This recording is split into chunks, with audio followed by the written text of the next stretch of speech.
கொடைக்கானல் செல்வதற்காக மக்கள் நீதி மய்யம் தலைவர் கமல்ஹாசன் சென்னையில் இருந்து மதுரைக்கு விமானத்தில் வந்தார்.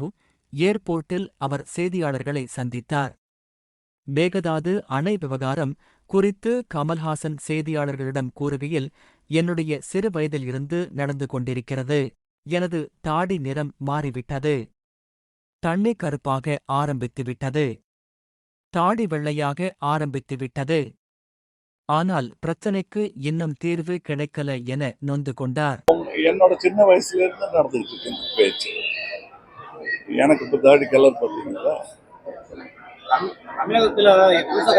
தண்ணி கருப்ப ஆரம்பிச்சிருச்சு, தாடி வெள்ளையா எய்ம் பண்றது ஹையா எய்ம் பண்ணணுங்கிறது இல்லையா? அப்ப எப்பவுமே ஒரு இடத்துக்கு வரும்போது நடிக்கணும்னா கூட எப்படி நடிக்கணும், இருக்கிறதுலயே சிறந்த நடிகர் மாதிரி என் புள்ள வரணும். ஏழையா இருக்கிறவங்க கூட தன் பிள்ளைய கொஞ்சம் போது மகராசன் தான் கொஞ்சம் ஆசை எல்லாருக்கும் இருக்கு. எங்களது பார்வை தானே ஓட்டு அவங்களுக்கு. நன்றி.